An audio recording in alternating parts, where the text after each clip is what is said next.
Hello there, guys, and welcome back to my channel for another player ratings and live reaction live stream following Chelsea winning our fourth home game in a row for the first time since Project Restart.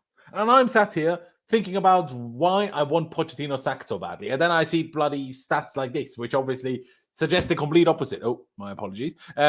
See, the problem is that Pochettino has just managed to instill a pure hatred for him within me. So it doesn't really matter. You know, he could win the Champions League and I still want him gone at this point. Like, I hate the man. I absolutely despise the man. But I'm still going to be happy because we won a game. Cole Palmer, thankfully, my guy is cold on the spot. Ben Chilwell making his return from injury, making his comeback. And where does Poch bring him on? Like Jay said in the chat yesterday for the preview, at left wing. I could not believe it. I would not believe it. And still it became the reality. And you even saw people instantly the second, like, some people were complaining about him coming on at left wing. They're like, no, we're playing back five. No, we're not. We played back five at the very end. He just full on, straight up, played Chilwell at left wing again. You know, I really like Chilwell as a player, as a guy. I think he does as well. Vice captain, a leader, you know, positive guy in the dressing room. But if he's going to play left wing, it probably would have been better off if he just stayed injured.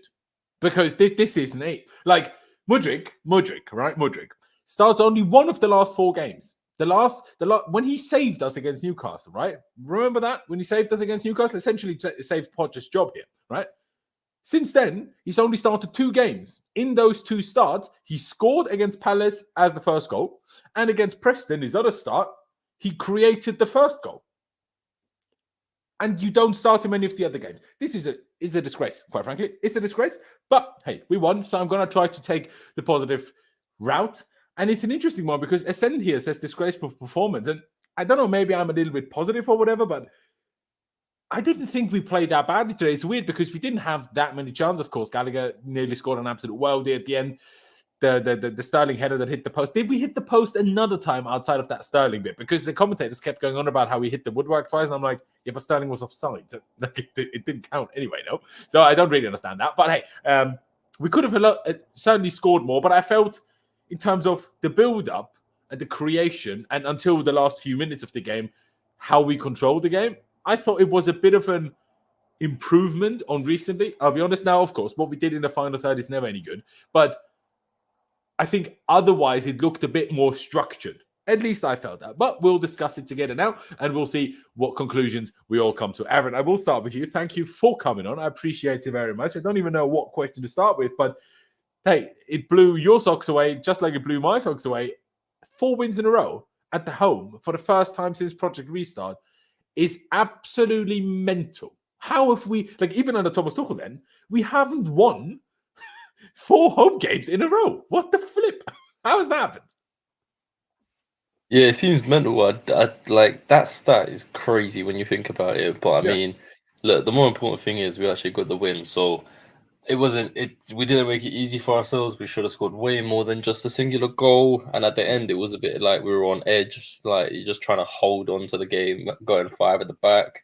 There was a point where Alfie Gilchrist came on and he did the 5 on his hands, and it just reminded me of when Marcus Alonso came on against Arsenal and done the 3.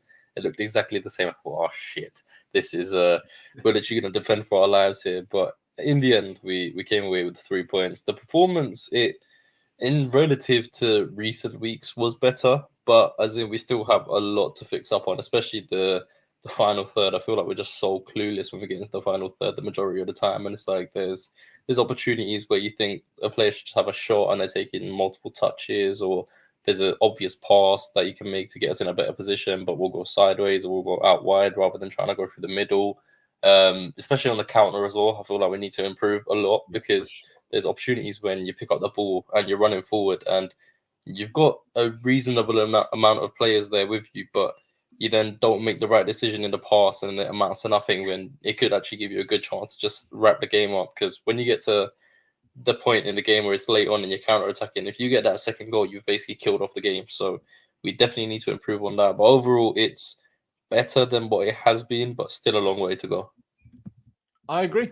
And it's such a weird one because obviously earlier in the season, we definitely played better than this. But then we unfortunately had that crazy dip over the last few weeks and months where even though we got better results, we played worse. And today was one of those where I'm like, it was a bit of a mix, not as good as in the beginning of the season, but still better than a few times in recent weeks. But the result doesn't look as good. Okay, we won still, which is brilliant, but a 1-0 never looks particularly convincing. Oh, it wasn't convincing, let's be real, but still, it never looks particularly great. And I think we won games recently, we won them by a clearer margin that we played worse in than today. That's at least how I feel. Adash, first of all, thank you for coming back on again. I appreciate it very much. I'll ask that question to you. Do you agree with that opinion of mine, that it was, not as clear of a margin in terms of result, but in terms of performance, it was better than a fair few games of late? Yeah, first of all, thank you for having me. I think, definitely in terms of performance, it was more of an uptick. We seem to play with a lot more urgency and intensity than we had done for the last couple of games, is what I felt. Yeah. And I think that really helped us in terms of at least getting to some positive positions. But then again, once we got to those positions in the final third, with the exception of Palmer at times, nobody else really had an idea of what to do, which runs to make, like anything to do in the final third. And I think that was our biggest downfall. I said at halftime, I was talking to somebody and I said, we got lucky because of the penalty, because without the penalty, I don't know who else scores. Nobody in that team actually convinces me that they can score from open play. And that's a mixture of the players that we have, as well as the lack of any kind of tactical foundation in the final third with our coach. But I guess we take the result as well. Hopefully results go our way this weekend, and then we can at least start building on it, because we need a lot to improve on, but it was better than it has been in previous weeks.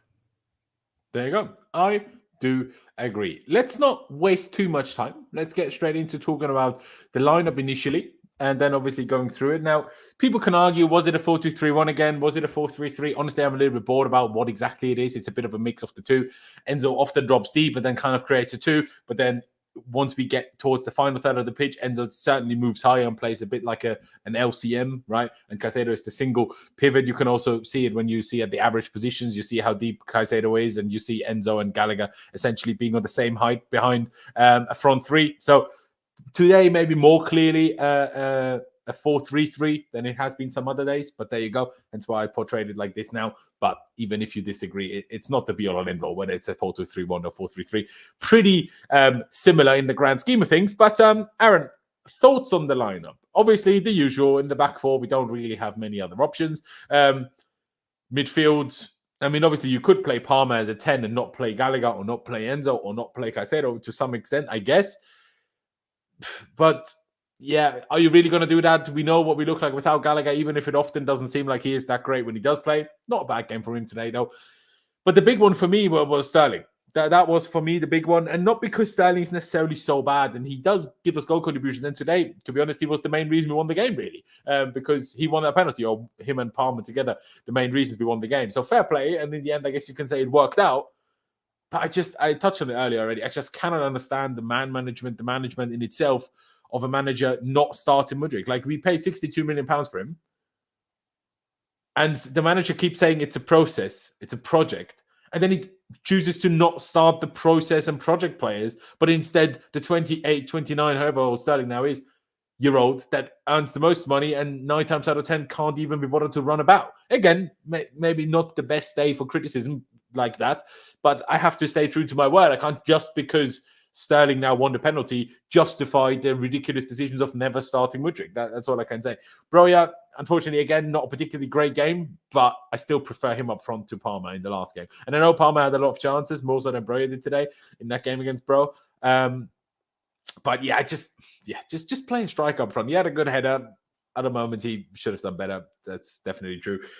But I also feel like our typical final third play is like, how often did we give him the ball in a decent position to try and score? Twice. Once he put a header just wide, and once he failed to shoot, unfortunately.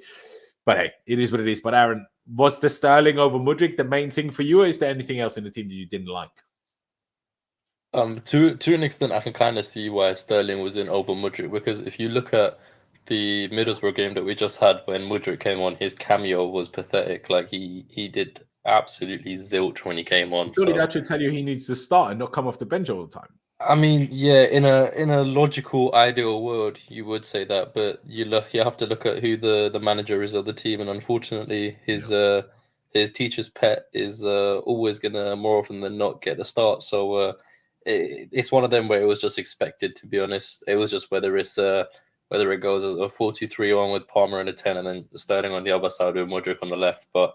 Yeah, the bigger issue is Mudryk not getting any minutes at all. That was really odd, and instead he brings on Chilwell, so we're playing a centre back at left back because our left back got injured, and now the left back is back from injury, but is playing left wing instead of the left winger that we have on the bench. So you can see just how frustrating this manager is. But in terms of the lineup itself, when it first came on, didn't have all that many issues. It would have just been nice to have seen Mudryk. But yeah, besides that, you're not gonna see Chilwell come in and start straight away. You're not gonna see Carney come in and start. But it was good to see them both come off the bench at least. Yeah, no, you've hit the nail on the head there. Obviously, Chile and Carney did then in the end come on and make their comebacks, but initially already the fact that they were on the bench was fantastic to see. Chile, Carney, Chukwuemeka, also Badiashile. Again, it's a little bit less of a big deal for Badiashile because he's only been out for like 2 or 3 weeks or whatever. It wasn't long. So with him, I'm not that I like him any less, but a little bit less excited to see him purely because he wasn't out for that long. But like I said earlier already, if he's just going to play Chilwell at left wing, maybe I prefer him to be injured because seemingly all that Chile being back now means is that Mudryk will never play again. Because in the end, we spoke about Mudryk, should he have started, should he not? He didn't even come on. It's a joke. It's a joke. No, fair enough. Like Aaron said, he was poor from the bench last game. But is that always the players' fault when they're poor off the bench? I mean, Poch said after the game, well, they couldn't connect with the team. And I'm like, well, yeah, that's first of all because you make subs way too late every game and you don't give any useful instructions. I would really love to know if the midfield difference that we saw today was due to a Poch telling them something different, because we've played the same kind of shit in midfield for months. And all of a sudden, it looked a bit different, not necessarily in shape, but in how we approached it and how direct we were often with kind of trying to play line-breaking passes. So, and I would really love to know if that was, if Enzo and Caicedo essentially, and Disasi as well, played a lot of these types of passes. We have to big him up too.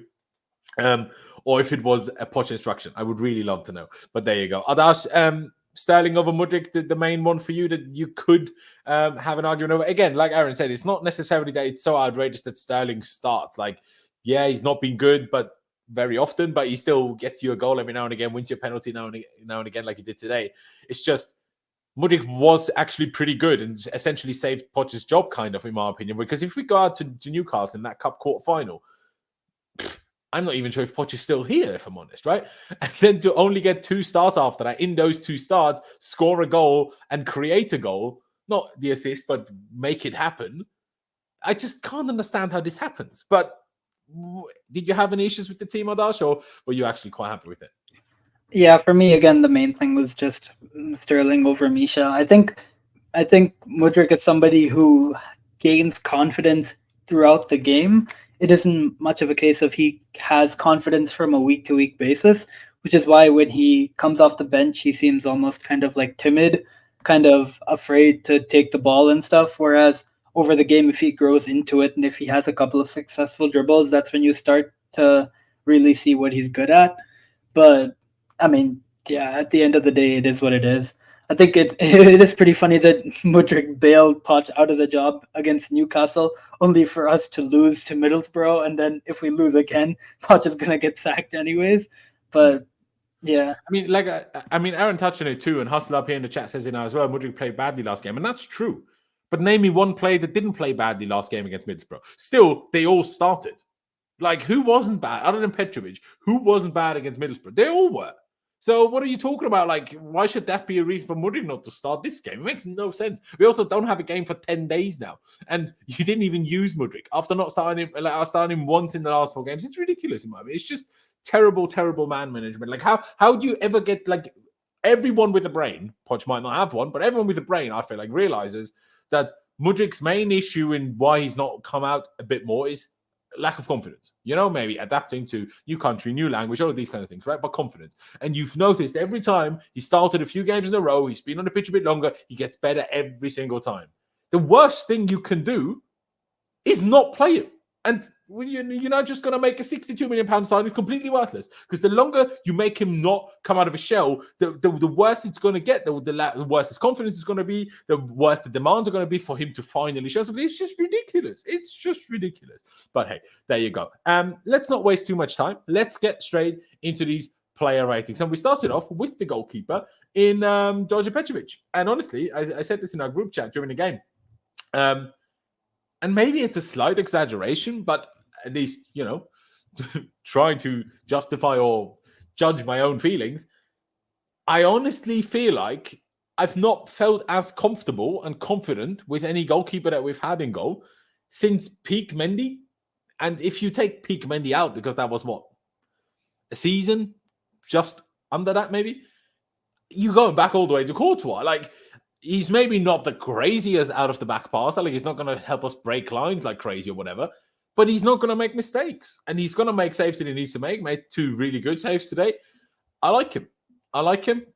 Did not see this coming. Makes me question Pochettino even more. Not that I need any more reason to question him, because even more baffled now that why didn't he get to play against Blackburn? Like, when I see this, I'm like, why did you choose not to play him against Blackburn? No, was it Blackburn who played? Yeah, in that cup game when he could have just played long before Sanchez ever got injured. Now, in hindsight, you say it didn't really matter. Sanchez got injured and Petrovic now got plenty of games. Sure, but you didn't know that at the time. If it was down to Poch, he probably would he have even played against Preston? They're no worse than Blackburn. So why would he have played against Preston if he didn't play against Blackburn? So maybe Sanchez would have played every game without the injury. But anyways, I'm going to give Petrovic, I'm either 7.5 or 8. I think 8 would maybe slightly be pushing it. So I'm going to say 7.5. Can't speak. Adash, what would you give him? And what do you feel about my statement about, like, I've not felt this comfortable and confident with the goalkeeper since, I guess, peak Mendy? Yeah, I mean, I think he played a really good game today again. I think he's just a really solid keeper. And I think that's what you need in this position. It doesn't need to be the best keeper in the world, which is obviously, you want that. But I would rather have somebody who's solid and consistent rather than somebody who can be very hot and cold, which is what I felt from Sanchez most of the time. Just looking at his stats, didn't have any key passes, but I mean, that's not what we expect from him. He was just very solid on the ball. Have key passes, to be fair. Yeah, I mean, so he's not going to be the kind of keeper who's going to play it long and like try to start a counter attack or something, but I don't think that's what we need. No. I'm gonna give him an 8 because I thought he made a couple of really important saves. Especially the one at the end of the game, the one I think it was Jimenez. That one was low at the bottom corner, and that wasn't an easy save to make. So fair enough. He didn't let it properly spill either, which I liked. Exactly. Yeah. There you go. You know what? Maybe I should also give him an 8. Let me also give him an 8, and let's see what Aaron says. Aaron, would you go along with an 8, or are you going to bring a 7.5 back into the conversation? No, I'll go with the 8. I was quite impressed because he didn't have like crazy amounts to do, but when he did have to make the relevant saves, he did, and it wasn't like, oh, he saved it, but it's put it back in a dangerous position. He's actually dealt with them quite well. So yeah, that was really good to see. He didn't really do too much kicking today either, from what I remember. Like, there wasn't many times where he had to lump the ball long. It was more like shorter passes out to the centre back. So it wasn't like. Honestly, he generally didn't have the ball that much. I think that is still quite a drastic difference when we have Petrovic in goal now compared to when it's Sanchez. I feel like we give the ball to Sanchez way more than we do to Petrovic. Like you said it there, he only had 19 passes and 7 long balls. I'm not sure if the 7 long balls are part of the 19 passes or if they're separate. I'm not sure, if I'm honest. But I mean, the accuracy wasn't that great, I will be perfectly honest. But aside from that, still only 19 passes and 30 touches. Sanchez usually has a lot more because we dominated like possession. It's not like Fulham really could. Well, I say it was 55%, so we ever so slightly dominated it, but not by crazy, I suppose. But yeah, you're right, and I guess an 8 is fair enough. Let's move up that pitch and let's do Axel Disasi. I'm often very critical, and I often say, he's nowhere near as good as Chalobah. Okay, nowhere near as good. I don't say that, but I don't think he's as good as Chalobah, or at least he's not any better than Chalobah. But today, I thought he actually played really, really well, if I'm being perfectly honest. I thought he was very good in the tackle. I thought his passing, in terms of progressive passing and playing through the lines, was very good. really no complaints. Like his passing accuracy, 87%, has certainly been higher, but in my opinion, that's because he just attempted more, difficult passes, and I'm happy with that, if I'm honest. Once 5 out of 6 aerial duels, didn't have any ground duels apparently, but if the opponent didn't challenge us that much, that's not necessarily a bad thing. So I was pretty happy with him. I'm going to give him, I don't want to go too high. I don't want to overdo it. But I'll say 7. I'm potentially thinking 7.5. Maybe I'll still change my mind on that, but I'll go for a 7 for now. Aaron, what did you make of Disasi? What rating would you give him?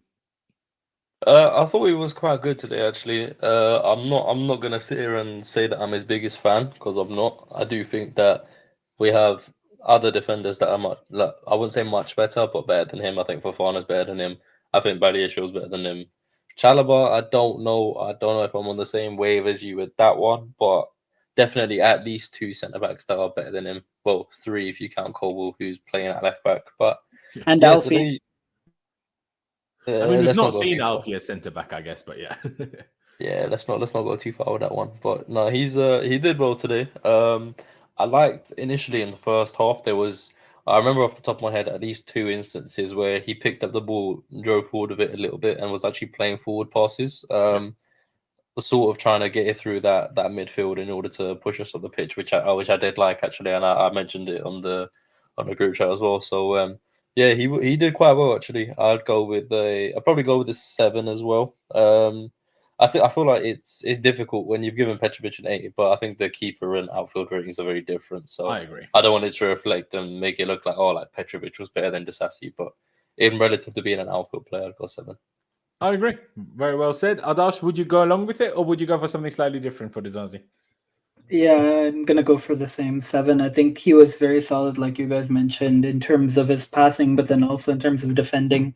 Didn't make any mistakes. The only thing I kind of would have hoped for was at the end when the ball was kind of pinballing in our penalty area. For someone, the tank that he is, I would have expected him to kind of head it away or clear it a little bit more convincingly, but I guess that falls equally on all of our defenders. So the overall good performance, I'll go for the 7 as well. There you go. Fair enough. We move on to Thiago Silva. And in this case, I should just let you go first before even I start my waffle. Because sometimes I feel like I almost take words out of people's mouths by me waffling about players before I even let others speak. So please go. We've just seen in the group chat, Damesh and Pies kind of disagreeing or arguing, whatever you want to call it. Disagreeing, they're not arguing, about which of one of the two was better. What did you feel? Who was better, and what rating would you give Thiago Silva? Maybe you'd rate them the same. Yeah, I think in terms of Thiago Silva, again, I think it was a very, very solid performance from him. Again, I mean, didn't have too many line-breaking passes from what I remember at least. I'm just looking at his stats. He had 60 out of 67 passes, 5 attempted long balls, 0. Actually, ground duels, he attempted 5 and only won 1, which is quite poor for him. But at least from what I remember, I don't think he was too bad, pretty solid. I remember there were a couple times when he was able to move to kind of offer teammates passing lanes, which is something that we haven't been doing for the last couple of weeks. And I was like, fair enough for a 39-year-old to be doing that. There was also one time where he defended against Andreas Pereira really well. He was tracking the run, and then he kind of took the ball off of him very well. I don't know. For me, I think they were about equal. I would say Thiago Silva slightly less than Disasi, but only by maybe a 6.75 is what I would go for. I'll round it up to a 7 because I love him, and I'm also gonna consistently be on the hype train that we should absolutely not let him leave next season. But our sporting directors probably have different ideas because he's not 25 or younger. Or 12. Yeah, no, I do agree. I see it exactly the same. I mean, obviously, it's up to Thiago. If Thiago chooses that he doesn't want to stay, then he maybe wants to go back to Brazil to finish his career with, what is it, Fluminense, where he started his career? I think so.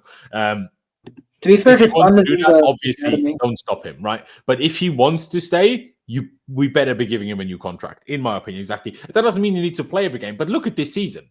Every season for the last 3 years, we've said, yeah, Thiago Silva will leave next season. He's not going to play that much anymore. And every season again, he plays pretty much every game. And he's almost every time our best defender. So what difference does he make? Like, he's now 39. He plays equally as good as he did a year ago. Why would he not play equally as good in a year? Like, just keep him. Do you know what I mean? Like, it's my opinion anyway. Aaron, why don't you speak about Thiago Silva? First of all, I mean, please give your thoughts in terms of whether you think we should be giving him a new contract or not. But in terms of today, would you go along with Hadash and give him the same rating as Disasi? Do you think it's a bit worse? Again, the stats look a lot worse than Disasi, I will be perfectly honest. So on the new contract thing, I think you definitely, if he wants to stay, you have no choice but to let him stay. What he's offered to Chelsea since he's been here, coming in on a free at the age that he is, the colossus of a defender that he is, still being one of the best out there at 39 years old, still marshalling our back line, being that experienced leader that he is. That's the kind of person that you need in the team. And I'm not saying you have to play him all the time when he's getting on a bit. He hasn't really got the, well, to be fair, for a 39-year-old, he still has legs, like he can still run, which is very surprising. But as we've got a lot of younger centre backs, I'm not saying you have to play him all the time, but even having that experienced head in the dressing room as well, which helps quite a lot, that'd be a good thing to have. And for his service, if he wants to stay, then I think there's no choice but to let him stay. But I do have a feeling like he will end his career at Fluminense, and I don't know how many more years he's got left in the tank. So I feel like it's going to be a sooner rather than later. It's just to play it season by season. The only thing that makes me think, sorry to interrupt you, bro, the only thing that makes me think he might want to stay for a bit longer is that I've heard him or his wife or whatever say recently that, well, their son has still a 2-year contract with the Chelsea Academy. So now 1.5 years left, I guess. So, and they essentially want, or at least his wife made it sound like, well, they want to at least have his son stay for that period. Now, that doesn't necessarily mean his family couldn't maybe stay in London, go to Brazil every now and again, and Thiago play in Brazil. That doesn't mean it's impossible. But if they have the son in the academy, that doesn't scream like Thiago wants to leave, does it? So maybe there's a little bit of hope. But like you say, to go back to today's rating, Aaron, what would you give Thiago? I think obviously the stats don't look as good as Disasi's, but again, the game is seen with the eyes and not just gone off statistics. So I feel like when you actually watch the game and you see what was going on, I don't think he was worse, quote unquote, worse than Disasi. I feel like he was very good in terms of being able to just marshal that back line. He had like a very calm head on him. There was one point where obviously with his booking where he was put in such an awkward position by the players in front of him that he had no choice but to bring him in as down to the yellow card. So I can't really blame him too much for that. There was one point where Chilwell ended up, I think he played the ball up to Chilwell, or Chilwell had the ball, and I saw him making a darting run to go past Chilwell on that left side to pick up the ball, and I just thought, what the fuck's going on here? Like, Thiago Silva's gone over to like left back trying to go forward, so that was quite cool to see. One of his clearances was very odd because like he absolutely hoofed it and it just went up. It didn't go far, and that was like later on in the game, so it was like could have put us in a little bit of danger there. But overall, I do think he was quality, so I'd probably go with the 7 as well. Fair dues. I didn't see your message in the private chat. You said you wanted to say one extra thing about Disasi. Please do. Sorry, I didn't. The one thing that really annoyed me today was just the lack of discipline, and in particular, Disasi and Palmer. Getting needless yellow cards for kicking the ball away. For it to happen to 2 players in the same game, and then the manager says that we don't have issues with discipline when we've got 5 bookings in a game, really doesn't. Can I ask you, because I didn't really realize the situation when Disasi kicked the ball away. Was that, or was it Palmer? Was that, you know, when Thiago took that yellow card that you just spoke about, did Palmer kick it away then and get booked for that? And did Disasi kick it away after Caicedo made a foul? But to me, it's only kicking the ball away just as the whistle has blown. Surely that shouldn't count. You know what I mean? Like just a straight yellow. Like, sure, like if the ball is out of play and like you see the opponent coming or it's their free kick or whatever, and you just kick it away as they're coming. Of course, that should be a yellow card. I even agree with it. But the ball, game's barely being stopped, man. Don't hand out yellow cards for things like that. Or how do you see that whole yellow card with kicking the ball away situation? I think it's very subjective in terms of the situation itself, how long after the whistle what happens and kind of the manner that you do it in. Because even with like Palmer's one, for example, Thiago Silva made the foul, but shout out Lewis. Thiago Silva committed the foul, but then the way that Palmer kicks the ball out, you can tell like it's not like a natural, oh, you think you're still playing on and you're just clearing it. He literally boots it like to the side. So you can tell he's just kicking the ball away. So that one I can understand. The Sassi's not as much because Caicedo makes the challenge, the ref gives the foul, and then very, very shortly after the whistle, he plays it long, like down the pitch as if he's clearing it. So that's a bit different for me. But yeah, both yellow cards were, needless to say, they were just like unnecessary, and the discipline issues are quite a big thing because we're getting a lot of yellow cards. Nice. And Disasi's was also at the edge of the box, which is why it seems more reasonable that he's actually trying to kick it out of the way or kick it out of danger. So for me, that didn't look like a yellow card, but Palmer's was clearly a yellow. Yeah, I guess the Jackson effect. But even still, like he kicked this so soon after the whistle was blown. I'm like, he kicked it so far.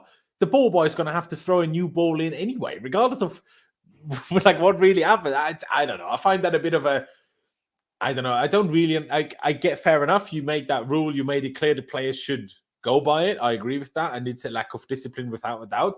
But I just don't really see the need for this rule implementation. Like, there's so much worse time wasting that goes on, so much worse disrespect that goes on a football pitch than kicking the ball away. Now, obviously, in some instances, it is really like provocative and whatever, and then sure, book them.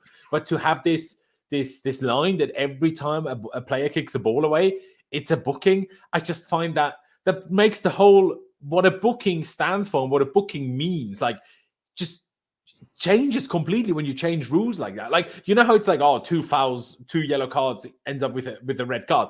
But imagine getting a red card for kicking a ball away twice. Like, how can that be the same thing? Like, it's a bit ridiculous. Like, look at that Gusto challenge. We'll get to Gusto in a second anyway. But that Gusto challenge, whether it should have been a red or should have been a yellow, we'll get to that. But how can that be the same level of punishment as kicking a ball away? It just makes no sense. Do you know what I mean? I don't know if that's just me that feels like that about it. But obviously, if either of you want to say something extra about it, please do. Otherwise, we'll move on. For me, I would probably give Thiago Silva a 6.5. Maybe I could give him a 7 and Disasi a 7.5. But I did I know, Aaron, you said eye test, but to me, Disasi stood out more positively than Thiago did. Not that Thiago Silva stood out negatively, but I just noticed Disasi in good moments a few more times.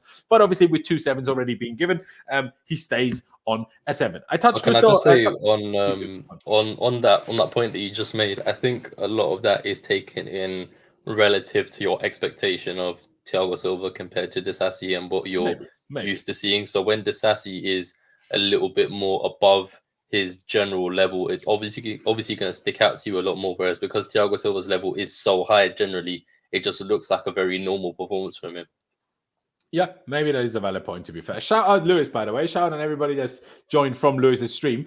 Subscribe and hit that like button. That would be massively appreciated. But yeah, like I said, we move on to Malo Gusto. Got a booking today where I would say he was slightly lucky not to get sent off purely by what I've seen from VAR previously this season. Because what I will say is, I felt this one today was closer to a red card than the red card he got a few months back. When was it, in September or something? When he got that red card, I felt that was much, much harsher than if he would have got a red card today. I personally still feel that yellow is the correct decision. I know it looks bad how he hits him with the studs just above the ankle or just about just over the foot, I guess, on the shin. Willian, but it's still just unlucky. Like, he's in the process of falling over, just tries to kick the ball away, does. And then after kicking the ball, or did he not? Did he miss the ball and kick it straight into Willian? I think he gets the ball first, and then his foot lands in Willian's foot. For me, this is a fair enough yellow card. But I also thought that about September, and the September one was even more unlucky and even more couldn't do anything about it, and just, like I say, unlucky. It was more the opponent flying in for a tackle that even made that contact happen. Willian did literally nothing. Like, Willian just walked or jogged in that direction. It wasn't even like flying into anything or whatever. So yeah, I think Gusto got away with that a little bit. But in my opinion, again, a correct decision. It's just, you never know with VAR there. And obviously VAR slightly adjusted mine, and I'm sure many people's opinions on what are red cards, what aren't. But in terms of his performance, not his best game that he's had for us, but I wouldn't say his worst. He had a couple of decent crosses in there as well. He had a couple of decent defensive moments too. We certainly had more defensive issues from Chilwell's side than we did from Gusto's side, even though Gusto is obviously a lot more offensive.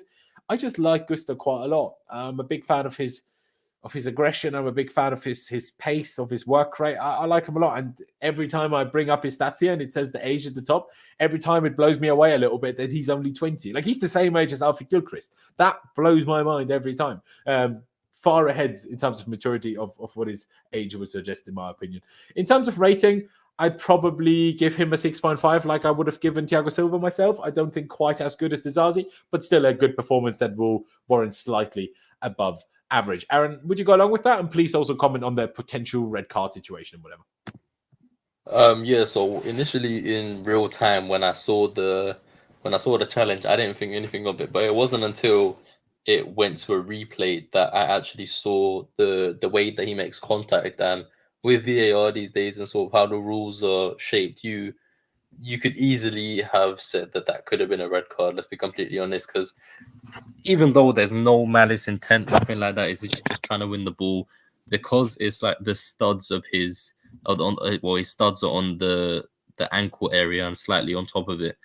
I genuinely thought it was going to be a red card, and I was like, oh, for fuck's sake, not again.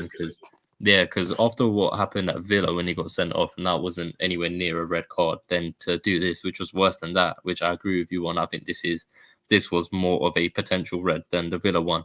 That's why I thought, oh shit, like he's going to get sent off, and then 2 sending offs already would have been a 4-game ban, not even a 3. But I think in some senses he may have been slightly lucky with that. But in terms of the performance, I don't think wasn't anything special. Like he's definitely had better games. I can't remember if it was the game before Middlesbrough. I think it was, or the one before that when he played really, really well. I can't remember what game it was. He played left wing against Preston, maybe left back. Sorry. I don't know actually. I think it may have been one when either side of that. Troya's goal, with the cross. Yeah. Oh yeah, it may have been that actually. But yeah, we switched to right back in the second half, though. Yeah. Yeah, I don't think it was a great game from him today, but it wasn't bad. So I'll go along. Apparently, before you give your rating, maybe it does influence you a little bit. Now it might be joint, but he did create the most chances in the match with 3.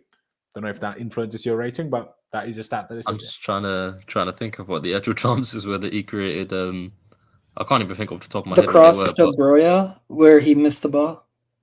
The ground cross. That was a good cross. That was a good cross.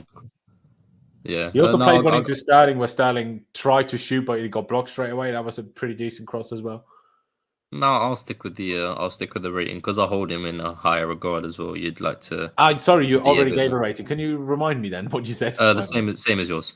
Okay, fair dues. Yeah, that's well, fair enough then. Adash, finish Malagusto off for us. Not like that, just this rating, mate. Calm down. But whoa, what do you mean by that?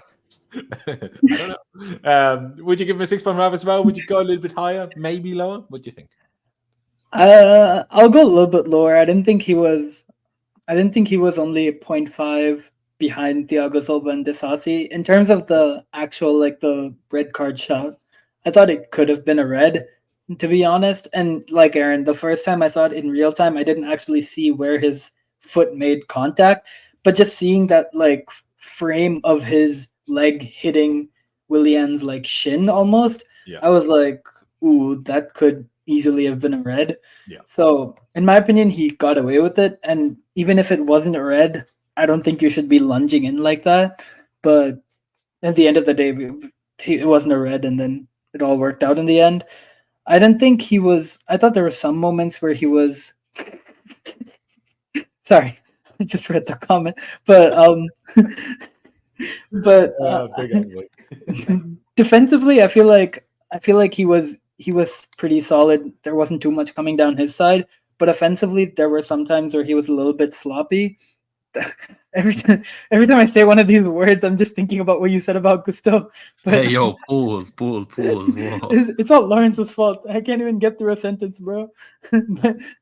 but I'll to wrap everything up, I'll give him a 6. Yeah, I didn't think he was that good at, but it wasn't bad by any stretch of the imagination. Fair dues. We leave Gusto on this, but now we need to quickly change screens here because Aaron just sent me something very interesting. Let me call it interesting for now. A quote from Pochettino from after the game, and it's not talking about how he wrongly says we played well or says some weird things again. Well, it's weird, but not in the same sense as usual. He said something happened before the game that I can't explain, but it impacted the team. What the flip happened? What are you talking about? And like, did you mean impacted positively, impacted negatively? Is this like Mudryk got injured and that's why he's not starting? Like, I don't know. Like, what could this mean? Is it just me that's baffled by this? I mean, Aaron, you sent it there and you're like, fuck knows what you mean. But like, what can this mean? What do you reckon? And people, please be in the chat. If you've got any ideas, please do tell us what you think. Maybe he went into his office and his lemons were moldy or some shit. I don't know. That is a valid point, to be fair. Yeah, he seems to love his lemons. Maybe something there. Everybody's got hard on a dressing room or something. I don't know. Oh, see, that comment is right. Maybe they saw Dua Lipa and had a bit of stage fright or something. Exactly. Yeah, it could be. I don't know. Maybe the Pochettino picture got released. Promo that was going on in the stand when these people were like, whatever they were reading and brushing their teeth in the stand. Very strange. But maybe someone showed him that picture. You know, the one you almost made the DP of him with the long hair. Yeah, maybe someone showed him that and he just lost his head. There you go. Maybe it's because he knew that Lampard was there. He knew last season when Lampard all of a sudden turned up, he was made interim manager a couple of days later. Also possible, but this is a very, very odd comment. I wonder if we'll find out more later. Maybe a later question in the press conference will tell us more. But Adash, obviously, you won't know either. But any sort of assumptions or theories? I don't know what it was, but we played better than we have in the last couple of games, so keep it going, I guess. Yeah. Yeah, maybe it was Lampard who came down and gave everyone a team talk. Yeah, that's what I was thinking. Like, why would he even mention it? We just won the game. Like, why? Fair enough, I guess. Yeah, he's one of those people. Honestly, like you'd be meeting up with him, and he'd be like, "There's something great I can tell. I have to tell you, but I'm not going to tell you." Like, why mention it if you can't tell us about it? It's very strange. What a weird guy. Not that we didn't know that he's a weird guy, but anyway, weird guy. Clown Poch. All right, we go back to the player ratings and move on to Levi Colwill. Now, usually I do Levi Colwill before Gusto because Colwill plays a bit more like a right back. Like a centre back than Gusto does, who is a lot more offensive. Now, on FotMob, Colwill actually has the highest rating of all of our players, which I find quite interesting. Not quite sure if it's justified, but he does. His passing accuracy, not brilliant. 41 out of 55, 75% passing accuracy. Not shocking, but not great. Successful dribbles, he had 2 out of 4. I wonder what that will say about Raheem Sterling and even Palmer. Don't think they had 2 successful dribbles, in particular Sterling. Accurate crosses, well, we had 0, but at least he attempted 2. That's 2 more than most other games. 3 out of 7 accurate long balls, pretty good. 4 out of 6 tackles, pretty good. 8 out of 13 ground duels, good. And 2 out of 4 aerial duels. Arguably, that should be a bit better considering he's a centre-back playing at left-back, and the players he's going to be in aerial duels against are mostly going to be wingers, not big man attackers. So, yeah, there you go. Wouldn't necessarily give him the highest rating. I saw someone in chat say earlier Colwill was poor again. I disagree. I thought Colwill had one of his better games at left back today. Not that again he was outstanding, but yeah, I thought the way Colwill, Enzo, and Caicedo played together down like half that left side of the pitch was better than usual. He didn't really get destroyed anywhere near as much as, for example, against Middlesbrough. So that's something. So with that said, I'll probably maybe it's a bit nice if I give him a 7. No, you know what? I will give him a 7. I do think I did notice him more positively a few times than Thiago Silva. Now, fair enough. Like Aaron said earlier, maybe that's my expectations for Thiago Silva, and Thiago Silva needs to do truly outstanding things for me to for it to stand out to me. That's maybe fair, but I can't control my subconscious, can I? So I can only judge by what I notice. Was he really better than Gusto? Maybe not. I'll be honest, but at least he didn't need to get sent off. So I'll say 7. Maybe you boys will say something different. Adash, why don't you go first? Would you give Colwill a 7? Do you think it's too high? Maybe too low, potentially. What do you think? Yeah, I mean, I love Colwill. I think a 7 might be a little bit too high. I would go for a 6.5. Okay. Just because, I mean, he, like you mentioned, I think this was definitely one of his better games at left back. He was linking up with attacking play much more. And, well, he almost scored a goal with that right-footed shot that went over the bar. But I mean, yeah, he didn't get caught out as much from a defensive perspective, and he was also a little bit more venturing forward than he has been in previous games. And I thought that really helped us, especially because there were some times where Sterling would kind of come central. And so instead of having our left side be completely open, at least Chilwell was there, or he was kind of trying to make an overlapping run, at least to provide a body and an extra kind of person there in attack. But yeah, I think a 7 might be a little bit too high considering that's the same rating we gave Thiago Silva and Disasi. I felt they were a little bit better, all things considered. Fair enough. 6.5 or so. So like I say, I was tempted to give him that too. Aaron, are you going to side with Adash? Maybe you'd go even lower than that, or you're going to go with my end. What are you going to give Chilwell today? What did you make of him? Normally I despise him at left back, but today it was actually bearable. I think he was actually quite decent. Enzo. There was one point where Enzo had to tell him to start pushing up more because he was. But way maybe too he reserved. listened, seemingly. Yeah, so... that's the thing though. When he listened, he was actually getting up there. He put in a good few crosses. There was one point where he was like dribbling through with it.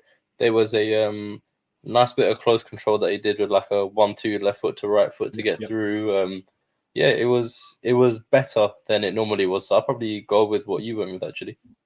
Fair dues. Leave him with a 7 on screen. Fantastic. Oh, I'm missing more messages here. Nothing. It's nothing big. Small details that sometimes affects the team. You need to know something affected the performance, but it's not important for you or our fans to know. I'm so confused. Have you seen this on Twitter already, or who put it out so I can get it up on screen? H Naku put it in the chat. Okay, let me see if I'll find the quote so you can load it up. Bear with me. There you go. So yes, the resistance. That just makes no sense because what's the point in mentioning it then? It's so weird. Like our fans, you don't need to know, and our fans don't need to know. What? I sent the link on WhatsApp. That's all right. I'll send it to you on Twitter so you can load it. Yeah. All right. Thank you. Share post. Oh yeah, there you go. Posted it. Let me get this up again. I mean, again, ladies and gentlemen, if you have any ideas or if you hear anything somewhere else on Twitter or whatever, yeah, Mauricio Pochettino, something happened before the game that I can't explain, but it impacted the team. It's nothing big, small details that sometimes affect the team. It's not important for you or our fans to know. But what do you mean? What could have happened? Like, what could have happened? Hopefully if it's not important for anybody to know, why would he mention it unprompted in a press conference? I mean, we don't know if it's unprompted, I guess, but it most likely is, because how would any journalist have known if this is the scenario? Like, I don't know, like, what could it be? Like, could it be like, I don't know, the owners or someone going into the dressing room before the game? Or could it be like a small injury issue, like in build-up? Could something have gone on in like the getting to the stadium with the bus? Or, I don't know, like something racial from a fan, maybe? I don't know. Like, it could be anything. Nah, if it was racial, you wouldn't say nothing big, I guess. Or I'd hope so anyway. But it's just very, very, very, very strange. Maybe this is what Jay's saying is true. Maybe it's just messing with us, trying to deflect from how dreadful he is as a manager. Maybe this is the move. And to be honest, it is working. So fair play to him. First time he's shown some brain. But yeah, no idea. No idea. Maybe he had a fight with Bowley. Maybe he did. Fist fight. That'd be funny. I'd be paying a pay-per-view for that. Pochettino against Bowley.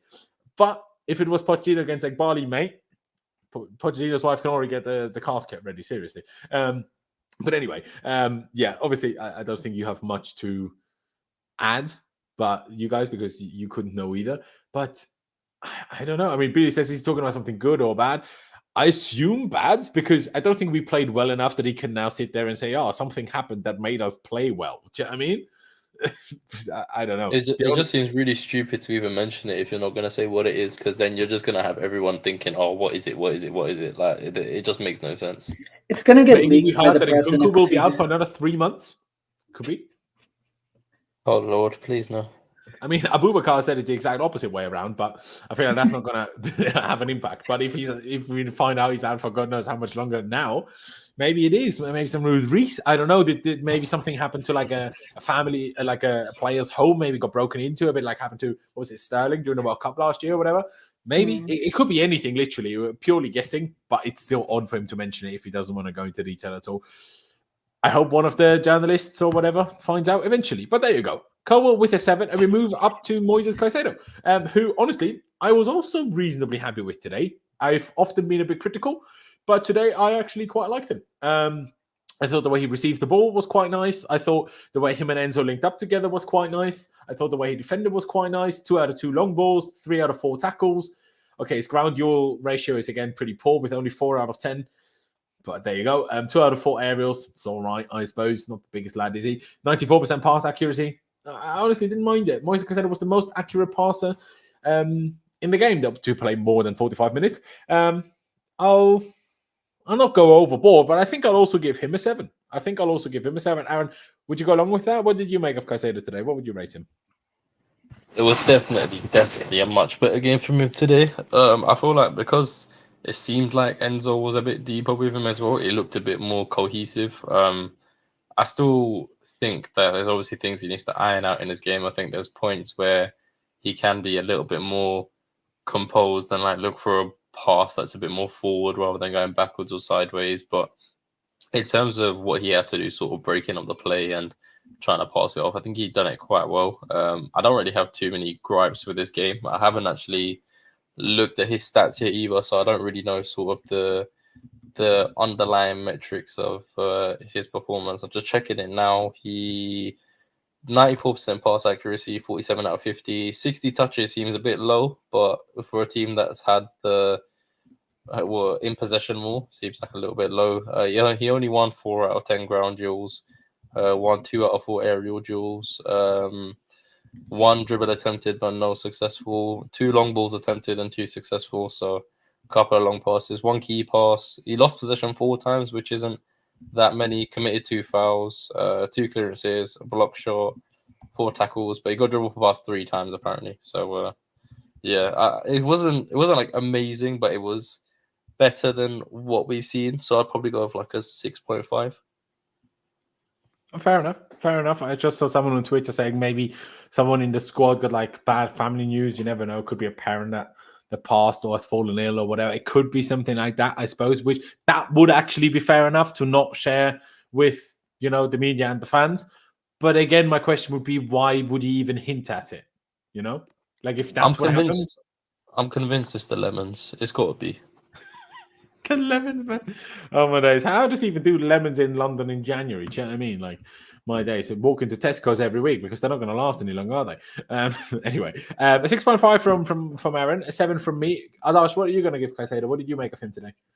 I thought he was very good today. He was very solid. I think, like Aaron mentioned, just the fact that Enzo was a little bit deeper today, and the fact that we also had the ball a lot, it felt like sorry to interrupt you both, and I'm not trying to like be a smart ass or disagree so heavily with you, but I get this average position thing up every game, and Enzo has not been this high in weeks. So I find it a bit odd that you both say that he was a bit deeper today. But I think it's also relative to the average position of the ball.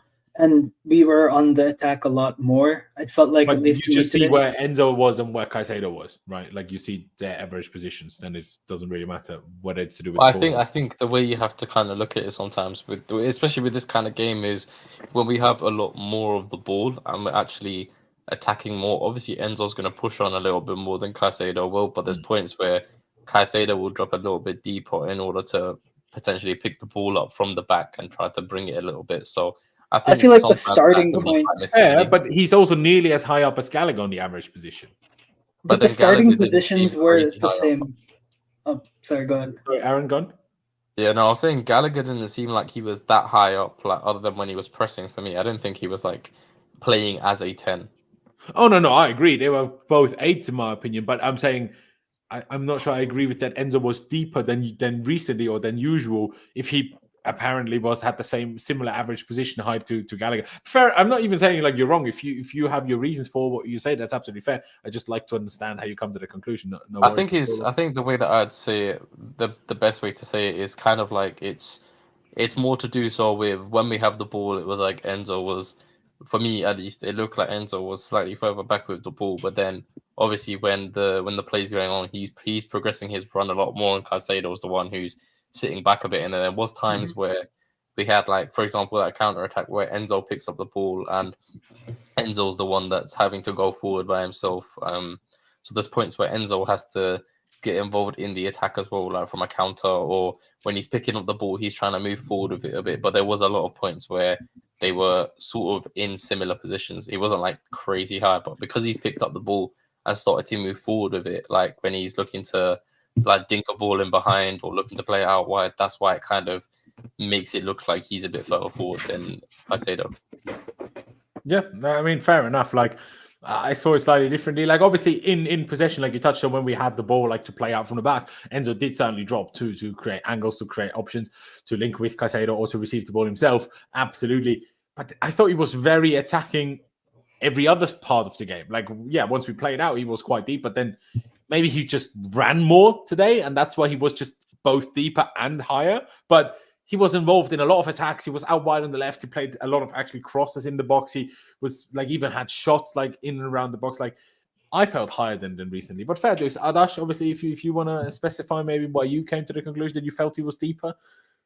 Yeah, I think it was the same thing in terms of when we originally won the ball back or something. I felt like Enzo was deeper, and then as we transitioned forward, Enzo came through more into the attack, whereas Caicedo didn't really do that as much, which is why the average position would kind of be Enzo somewhere in the middle, whereas Caicedo was just consistently much deeper as a player. But I think still I feel like Caicedo did have a very solid game. And it was also something where all three of our midfielders did help bring the intensity in different ways. And Caicedo kind of helped that with being able to progress the ball forward. I don't know if there's a statistic for like first time passes, but I felt like he had a lot more of those than he does typically. I felt like most of our players did, which is something that helped us in our build-up play. So I'll go for a 7 as well. All right, fair dues. We leave the 7 on screen then, and we move on to Enzo Fernandez, who, in my opinion, today was our best player. Maybe some people will slightly disagree with that, but I felt he was our best player today. Let me look at his stats. I haven't seen his stats yet, but I'm between an 8 and an 8.5. 8.5 seems a bit too high, so I think I'm just gonna go with an 8. I'll see what you boys say, but yeah, going through some stats, passing accuracy sure could be better, but again, he played at least once we got to attack, he was quite high and tried to play decisive passes, 82% still, 3 key passes, attempted 2 crosses, completed both of them, attempted 8 long balls, completed 5 of them, which is also pretty strong, created 1 big chance, dribbles, he completed 4 out of 6, which is pretty good going, ground duels, 9 out of 16, much better stats than Caicedo actually, on that note. Very good, 1-2 fouls, okay, gave 2 away, but still, I thought it was. You know what? I'm actually going to give him an 8.5. Maybe it is slightly pushing it, and maybe that's a sign of my standards dropping. But I thought he was very good, so I'm going to give him an 8.5. Maybe you boys take it down to an 8 anyway, but that's what I will give him for now. Anyways, Adash, Enzo, did you agree that he was our best player today? Maybe not. And what rating would you give him? Yeah, for me, I think he was easily our best player today. Just finally, I feel like everyone is saying in the chat, like Enzo came back today, like to what we originally started to see, and the reason why we were so hyped about him, especially last season, just really helping in our build-up. There were a couple of times where I was like, wow, like nobody else in our team can make that pass, and that's what we were used to seeing from Enzo, but we hadn't seen under certain Pochettino. I feel like, yeah, like you mentioned, in terms of the stats as well, like 2 successful crosses, I think he was very solid overall. I didn't notice any points where I was like, oh, he should have done this better, or oh, I wish he was a little bit deeper, which I think is always a good sign. And I think like I mentioned, something that really did impact his performance was the fact that he started deep when we had the ball, so he was able to make some of those line-breaking passes to the wingers or to the people up front, but then he would also help and join in attack. And I think that he also helps us contribute in that way very positively. The one thing I do think about Enzo, and I don't remember, I just saw that he had 2 shots and both of them were missed. But for me, I haven't seen Enzo take a proper good shot at Chelsea that I can remember at least. And so it's not been a lot, that's true. Yeah. So I feel like whenever he gets the ball, he can be prone to taking the long shot sometimes. And I'm just like, I get hyped when I see it because I know you have the potential to do it, but you haven't shown me anything in the last 1 year to maybe justify that at all. So maybe just like recycle possession a little bit more so we don't lose the ball immediately. But that's it. Fair dues. Fair dues. Did you? Did you agree with the 8.5, or did you go for something different? I'll go for an 8, a little bit lower. I don't think anybody deserves an 8.5 today. I don't think our performance is that good either. That's fair enough. That is honestly fair enough. Aaron, I said 8.5. Adash said 8. What are you going to go for? I mean, I was very happy with his performance today because he seemed to be getting on the ball a lot more and looking to spray those passes out. He was looking for the ball in behind. He put a good few like dinks over the top as well, which was good to see. I feel like he looks a lot better than he did in recent weeks. I think that period of being out and just having the time to heal from his injuries and whatever he had going on, I feel like that's done him quite well, especially when he's now playing, well, at least from my perspective today, played in a bit more of a position where he's more comfortable in like a bit of a pivot. So it was better to see. I think I'd probably go along with an 8. I do think he was our best player as well, but the performance itself, I don't think overall was good enough for any player to get above an 8, if I'm being honest with you. No, I hear that. Like I said, I was initially thinking an 8 anyway, but I thought I'd push it up. Honestly, slightly having a feeling maybe you'll give him an 8 anyway.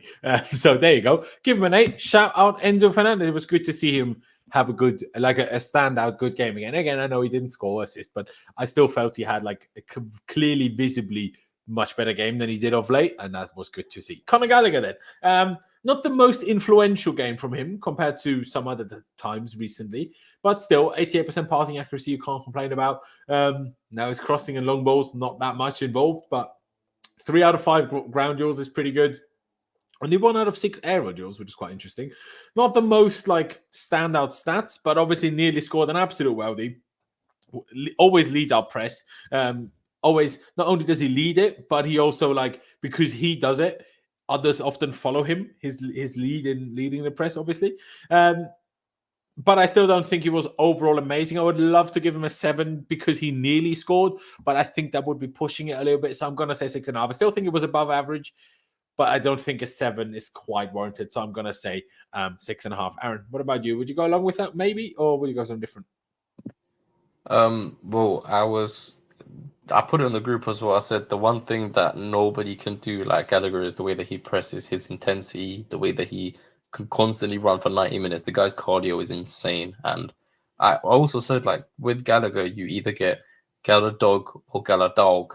Like, there's no in between. Like, he's a polarizing player, I think is the best way to put it, because you either get a really good performance or just like a shit one.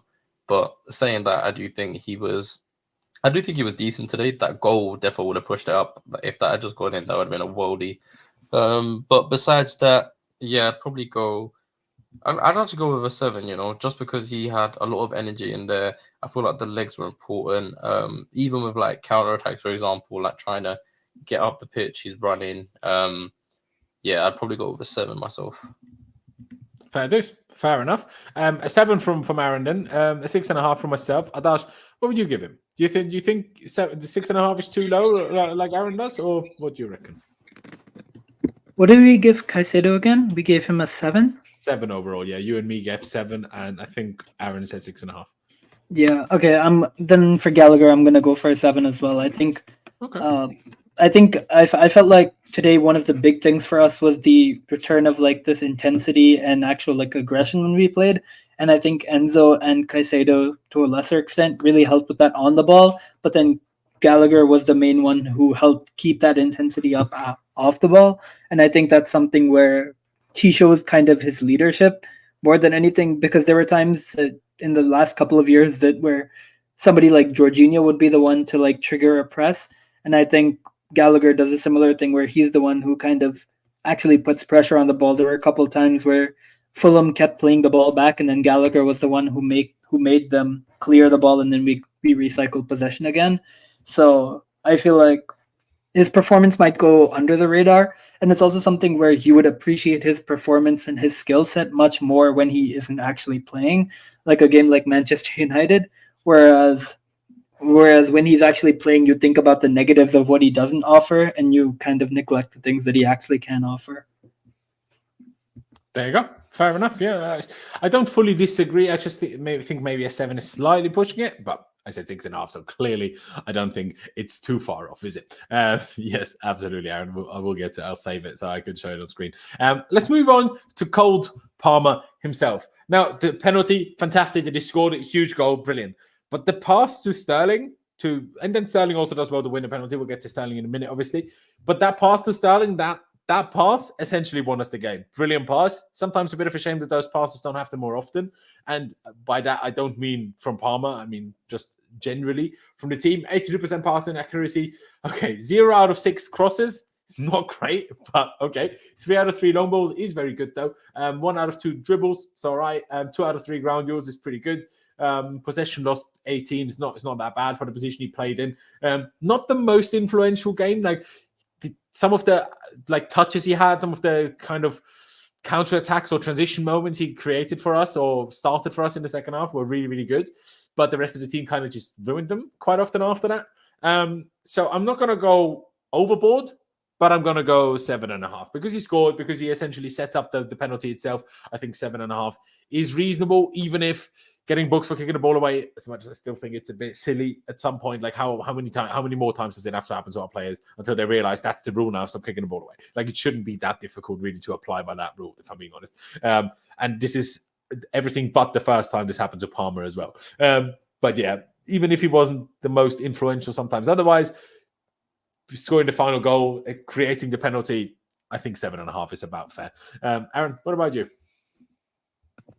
I would have gone with an 8, but I'm docking him half a point for his lack of discipline. But yeah, aside from that, I do think that it wasn't like his best performance, but it was still a really good performance. I think some of his first touches are just ridiculous. I know just 2 off the top of my head that I remember were absolutely outrageous. The one that he done with his heel to take it down, and then one of them when the defender was running towards him, he just flicks it over his head, and then it's him and Gusto running. Oh, I was in awe. Me and my dad are just like, wow, like this kid is ridiculous. I remember somebody saying that Brennan Johnson was a better signing, but yeah, I wonder who that was. Yeah, whoever that was needs a head checked. But yeah, definitely not you. No, could never be me, bro. Could never be me. No, could never be Aaron. Bro, it was Darmish, bro. That guy comes out with some wild shit sometimes. But the reverse pass to win the penalty was ridiculous. That the vision team and see that opening was really good. And then the way he slots the penalty when he steps up for a penalty, I have full faith in him. So yeah, I'll go 7.5. 100%. I think that's a good thing to mention. Actually, Texas put it down in the chat. You said it there in terms of the penalty. Like, he scored every one of his penalties that he's taken so far, and I don't think even once a goalkeeper got close to saving it. Unless they did. Oh yeah, it was the last one, not this game, the one before that. But the one in penalty shootout against Newcastle, maybe, or was it in-game penalty? So there was one wasn't the one against Tottenham when Vicario almost saved it. When it went to the back. But yeah, but you're saying, I don't think anyone got close to it. No, it's true. Yeah, maybe you're right. To be fair to myself, I did watch that Spurs game on a bus on an airport. Oh yeah. So when I will let myself off if that was the one. But yeah, still, even if you're right, and Vicario, maybe someone else did get close. Well, posting in means even less close for a goalkeeper. But still, regardless, his penalties are phenomenal. And honestly, there's a lot of things that I don't like about Poch, and I still don't believe that it was Poch's necessarily choice to pick Palmer as the first choice penalty taker.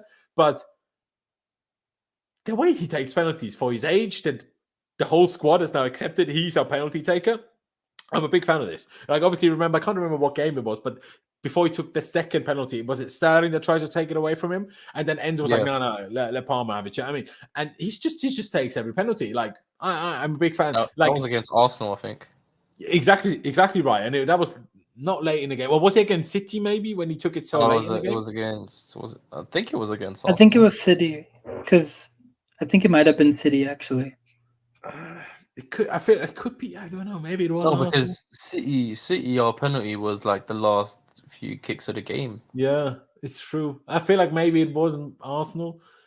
regardless of what game it was, I still think the whole thing is very good. And shout out Cole Palmer for scoring all his penalties. Also, another thing, the Go on. amount of penalties that we've been winning this season, we've won Is 8 that or 8, 9 was it? penalties, and we've only missed one. Exactly. And The that only was one the we first missed one was we had all Enzo. season, was the one we missed with Enzo. Other than that, we've won a lot of penalties because I think we're top of the league for the amount of penalties we've won, actually. I think so too. I think also Sterling must have won at least 5 or 6 of those 8. I can't lie. But I don't know if it's just you lot, but I feel like that's a very high stat for Chelsea. I don't feel like over past seasons we've won that many Last penalties. season we barely had any. I remember last season when you remember West Ham away when that clear handball by Souček, exactly. That wasn't given. I think at that time in the season that would have only been our second penalty or whatever. And now we're already on 8. It's crazy. And we're not even in Europe, so we're playing less games. It's crazy. To be fair, 2 seasons ago, Jorginho was our top goal scorer. But that was 6. Exactly. He scored 6 or 7, and now we're only in January and we already have 8 in total. Yeah. So it's still a lot. Yeah, but like Ricky said, yeah. Sterling looks for them. If there's one, as much as Sterling hasn't been a greatest signing, and as much as there's a lot of frustrating things about him, the way he wins penalties is top notch about him. And because winning penalties in games like this, and especially when you're in the form like we're in, when the one thing we struggle with is putting chances away, taking chances, having a player that is quite likely to win you a penalty when you struggle to break a team down is a huge asset to have. And as much as I say, I wish Mudryk started and everything, Mudryk certainly doesn't do that as much as Sterling, just because he doesn't get in the box as much, I'll be honest. But there's a really big profile for Sterling. We'll get to Sterling in a second, though. Say it quietly, but Cole Palmer is 5 goals away from Bukayo Saka's best ever goal returning season. And Saka does also take penalties. Yep, he's only 5 away from Saka's best ever season. Exactly. My go. My best English young player. Do you know what I mean? Adash, finish it off for us. 7.5 from both of us so far for Palmer. Would you agree with it? Yeah, I'm going to agree. Nothing. I think you guys touched on basically everything. I think he had a okay-ish performance apart from the goal and apart from the goal, and then of course the pass that created the goal. There was also one situation at the end of the game we were on a counter and he tried to pass it to Nani, but it was a poor pass and it just got intercepted. And then if he had actually made that pass, then Nani would have been one-on-one with the keeper.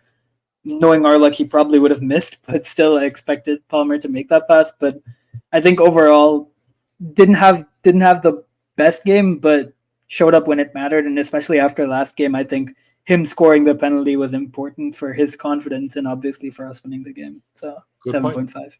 Yeah, good point about for his own confidence and stuff, because he obviously missed 3 big chances last game, missed a fairly big chance the game before that too. So yeah, absolutely. Even if it was a penalty, good for him to get back on the score sheet. Raheem Sterling then. Fantastic to win a penalty. Slightly lucky because it was just a really bad tackle by, what's his name? Was it Diop? Is that his name? Issa Diop. Yeah, there you go. Just a dreadful tackle. But to be fair, if he doesn't tackle him, he has a good chance that he maybe scores as well. So, not too bad. In general, I don't know, 79% passing accuracy is not that bad for his position. 0, only attempted 1 cross. Neither of them was completed. Only attempted 3 dribbles. Only completed 1 of them. Ground duels, a 6 out of 12. At least it's 50%, so it's not awful. Better than Sterling usually is, I will tell you. But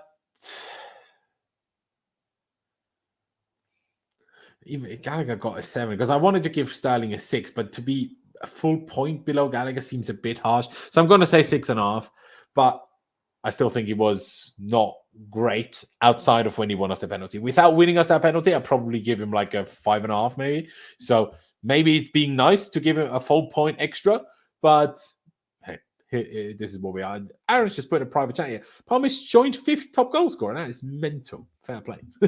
Fair play. Yeah, so there's, I think Haaland, it's either Haaland's out on top and then it's, Salah. Yeah, so Haaland out front with Salah. Then they both got 14. Solanke and Son with 12. Bowen 11. Hwang with 10. And then Isak, Palmer and Watkins with 9. Yeah. So he's joined with Isak and Watkins, and everyone bigs up Watkins like no tomorrow. And he's a striker. Especially Darmesh. He thinks Watkins is the best striker in the world. He thinks James Ward-Prowse is one of the best midfielders the Prem's ever seen. So let's. To be fair, if we had James Ward-Prowse, we would have a lot less bad corners. So I'll say that. Yeah, that's true. But there you go. And to be fair, he was bringing up Bowen, who has more goals. Exactly. Maybe Bowen has all these goals because of James Ward-Prowse. Who knows? I don't know. I don't watch West Ham that often. Adash, Sterling, I said 6.5. Would you go along with that? Would you go higher? Would you go lower? What do you think? What did you make of him today? Ooh, that's interesting. I was going to go very, very low for him compared to your rating. I was going to go for a 5. I was going to go for a 5 because for me, Sterling was just so frustrating. And like the penalty, yeah, it was a penalty, but it was very marginally a penalty. Like I feel like it's not I know VAR does not go by these standards, but it's definitely not a clear and obvious error for him to not give the penalty either. For me, because the contact was very minimal. Yeah, I mean, so, but the point is that the contact was very minimal and Sterling was kind of looking for it. So I don't know how much of that is actually like down to, Sterling won the penalty as opposed to like, I mean, like it was a pretty soft call. But apart from that, I thought it was pretty normal penalty, but fair play. I don't know. Yeah, I mean, apart from the penalty as well, I feel like there were just so many times where there was one point in the game where I actually like wanted to check if he had passed to anybody other than Levi Colwill, because he just kept getting the ball and then turning around and passing it back. And the amount of times he was offside, I know on SofaScore it says he was only offside twice, but I know for a fact that's false because I remember at least 3 times that he was offside. Maybe they didn't count the header. Yeah, where he hit the post because it went out in the end and the ref didn't flag it initially. He didn't see the offside, so only if it went in, VAR would have told us that it was offside, essentially. Because here on FOTMob it also says Sterling hit the woodwork 1 time out of 3 total shots, and I'm like, yeah, but that was offside. Like it wouldn't have stood if the ref either saw it or the line saw it or VAR got involved. But yeah, there you go. But do you want to stick to your 5, or do you want to go 5.5, or what you're going to do? Yeah, maybe I'll go for a 5.5. I'll be a little bit more fair, I guess. But yeah, it's just frustrating with Sterling a lot of the time because sometimes he decides to take people on, and then among those times he doesn't really win those duels a lot. But there are sometimes where he just doesn't take his man on at all, and as evidenced by the fact that he only had 3 attempted dribbles today. But I guess, yeah. There you go. Fair enough. Aaron, are you surprised that Adash wanted to go that slow? Do you think it's fair? Are you surprised that I went as high as I did? What would you give Sterling on a day like today? I'm surprised you both went as high as that, to be honest. Fair play. What would you give him? Shout out to Oddy, because I'm going to use one of his favorite words. I thought Sterling was gash. Outside of By the way, people watching this, I as you know, English is not my first language, but as you can hopefully tell, I'm pretty good at English. I never heard that word before. So, new word added to the vocabulary. Gash. Strange word. Sounds a bit like a word for female genitals, to be honest. But hey, here we are. Fair enough. Apparently it means bad. But you say gash. What rating does that entail, though? I'll say shite, because then it's a bit easier for you to... No, it's okay. It's okay. I got used to it. Yeah, but outside of winning the penalty, I thought he done absolutely nothing. Yeah, it's kind of true, I'll be honest. He had the one header which hit the post, which he doesn't even know he's offside, and yet still doesn't manage to even get it on target, let alone score, which from that position you should be doing with the free header. I don't remember him really doing anything in terms of dribbling past players. I don't remember him really creating any chances. I don't remember him having any good attempts on target that were onside. I don't remember him doing anything good the whole game, bar winning the penalty. So that's the only reason I give him points or kudos for. Everything else, I thought he was shite. So I'd probably give him like a 3. That is lower than I expected, but fair play. Adash, do you want to go with your lower initial 5? I think I might have to lower mine too. Yeah, I'm going for a 5. I'm being generous today. I'm giving him a 5. I don't know, man. What should I give him? I said 6.5. Maybe that was pushing it a little bit. 6.5 is saying that he was. You know what I'll say? Like to go back to what you said, Aaron, right? In terms of like, okay, he had the nice flicks in midfield, but other than the penalty and the pass for the penalty, how much did Palmer do? Like he had 6 attempted crosses, completed 0 of them, or was that Sterling? And maybe mix them up now. But again, I'm not saying Palmer was as bad as Sterling, but I don't think he did that much more than Sterling either. If I'm honest, I do. But what did he do? Like when he shot, he put them miles over or rolled it into the hands of the goalie. His crosses weren't good. You know what I mean? Palmer Like, was I still just think Palmer a was 3 is still maybe a linking bit up the extreme. play. Yeah, but Palmer was still linking up the play. He was still playing good passes. He was Yeah, still that's trying true. to get into good positions. That's He true. was still getting in the positions that actually have shots. He was not afraid to actually shoot, unlike literally everyone else. He was having the attempts on goal. He had all the nice touches. He scored the penalty. He created the penalty by playing that reverse pass. He was literally always like scanning around, trying to play the ball forward, whereas Sterling was always like looking. He looks up, and then more often than not, he'll go backwards. And like he was, it's like he would stand up his fullback, and then instead of trying to take him on, he'd just play it back to Colwell. Sterling literally did nothing, nothing. And by giving him a 6, you gave him a 6.5. You're saying that he was above average. He wasn't even average, let alone slightly above average. Yeah, you're not wrong. You're not wrong. I will adapt my rating to a 5.5, which and Aaron Ardash's 5, leaving us at a 5.5, a 4.5. Sorry. Overall, Aaron, you won. Thank you. And Aaron, I'll let you go first. You're not a big fan of Amanda Broya, which makes me a bit sad because I like Amanda Broya. But I have to also be honest, the really sad bit about Broya, in my opinion, recently has been just he's getting more and more chances. Also, before Jackson left for AFCON, but in particular now, even if he should have started the last game at Middlesbrough. Interesting stat. Amanda Broya completed the most dribbles in the match with 4. So that's quite interesting. 93% pass accuracy, 14 out of 15. Only didn't complete 1 pass. Successful dribbles, 4 out of 6. Pretty strong going. I think it's the same as Enzo, actually. He also had 4 out of 6. Duels, 6 out of 14 ground duels. Could be better, but I've seen Jackson have like 1 in 10. So, compared to that, it's not that bad. 2 out of 3 air duels, I've seen Jackson have 0 in 10. So maybe 6. So it's not that bad. But I still don't think he was great. But Aaron, you go first. What rating would you give Broya? Oh, Broya is pony. Like he is shy. I feel like the only reason you like him is because he's Albanian, and I think your missus is half Albanian or something along them lines. Yeah, I think that's your only affiliation to Broya, because other than that, he's pony, mate. Today, the only good thing I noticed him do was that header that he had that went just wide. He had a cross coming from Gusto where all he has to do is get some sort of contact on it, send it goalwards, and there's a good chance that it's a goal. He had what else did he have? He looks stiff as shit when he's out wide. Like he's a bigger framed guy, but he just looks so stiff when he's trying to take a man on. I didn't really see him get involved much, as in like if he wasn't getting the ball trying to drop, even when the ball's going in, he wasn't really commanding like you'd expect someone of that height to try and at least win a header, because he's got the components to be a really good player. He's got the height, he's fast, he can hold up a football, but beyond that, he's shit. He can't shoot. He takes all these little touches in the box instead of just shooting. It's like he's allergic to shooting. I don't know what it is, but he just has a nosebleed when he gets in the box. He just gets the ball. It's like a hot potato. He thinks, what the fuck do I do with this? So I think the experiment is over. I think it's failed, and I think it's time to move on. So I'd go with I'll give him the same as Sterling, man. He can have a 3. But I do find it. I mean, you're stiff. I'm not quite sure I agree with it either. But someone here said he looks awkward with the ball at his feet and still he had the most dribbles. So what does that say about everyone else? Yeah, but he looks like a giraffe on the ball.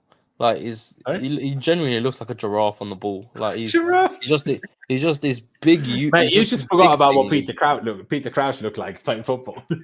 Peter Crouch was better than him on the ball, and he was. Like of course he was. Of course he was. But Peter Crouch is a goat, but he still looks much more like a giraffe. But yeah, there you go. Maybe it's he was a Broya's actually can't free scored goals. Also possible. But at least Peter Crouch scored goals, and he scored worldies as well. He did. Bro, but how many did he score at 22? I don't know.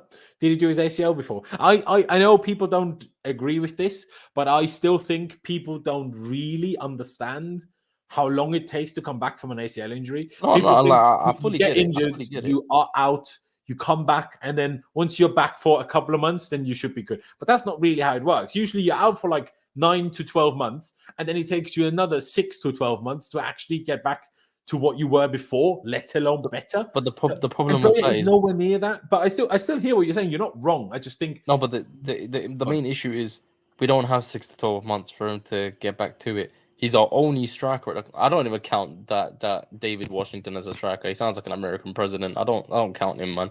We have one striker at the club.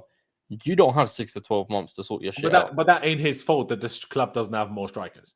I get that completely, but we just signed that donkey at AFCON, so he's fucked off. So we've got one striker left, and you don't have the time afforded to you to be shit on the pitch. It's now or never. And with that donkey up front, once he's back, he's gonna jump back into the starting 11. We're looking to sign a striker anyway. So you're basically finished at this point. Like if you can't pull a string of performances together between now and the end of the season, you're gone. You're basically gone. And the writing is on the walls. Like I even agree with that, but we know that our main target is Osimhen, and we know it's almost impossible that we will get Osimhen. So it would be stupid to sign a different striker now, in my opinion, because if we'll Osimhen, wait then till the you're summer. still screwed. So we'll just have to go with these two donkeys until the summer, and then eventually get rid of one of them. And you just sign Jackson, so you're not going to get rid of him. No, it's good. I mean, there is a case to be made that you should have 3 strikers at the club, because remember, like when we wanted with Jose, we had Diego, Remy, and Drogba. Like 3 strikers is not uncommon, but obviously the problem we have is that you also have Nkunku, who is also at least kind of a striker. So then with Nkunku, you kind of would have 3.5 strikers, and that's way too much. With the more modern game, though, you don't just have to have strikers. You can have like false nines as well with a more fluid attacking line. So you can have an Nkunku in there. Then you might as well not. You can have an Nkunku in there. You could have a Palmer in there, for example, if you wanted to, if you really wanted to. So you're not reliant on having 3 strikers. So you can easily go with 2 and then have those different options. So I think Broja's time at the end of the season is going to be up anyway. And good riddance, pal, because you are shit. There you go. I mean, obviously, still a fair few months to go of the season until that final decision will be made. But I unfortunately agree that it will be Broja that does end up leaving in the summer. But Jazza, that's not true. Like Remy, I don't know if you're mixing up with Anelka, but Remy did not play left wing mostly. I don't know what you're. Loic Remy was most definitely not a left winger. No, he just barely played. But when he did play, he's only played striker. Anyway, Adash, a 3 from Aaron for Broja. Do you think it's harsh? Do you think it's fair? Would you give him the same? What would you give him today? Yeah, for me, I mean, I think I'm also biased because I like Broja more, just like you. But I feel like a 3 might be a little bit too harsh. I think honestly, like broadly speaking, the main issue for me with Broja is just that he doesn't seem very comfortable in his body yet, which is probably due to the injury, and he takes way too many touches. Like that's the main issue. Yeah, like he just holds on to the ball for way too long, and if he didn't do that, I honestly think he would be doing much better as a striker, and we wouldn't be talking about him in such a negative light.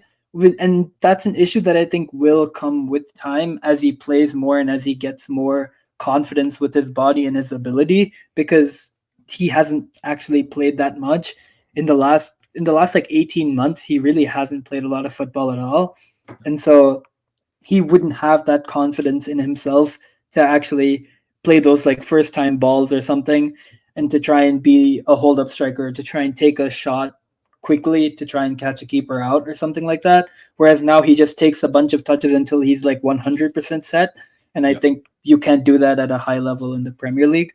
I also think in terms of the chances that he got, there wasn't really too much he could do. The header at the beginning of the game, I think he did as well as he possibly could.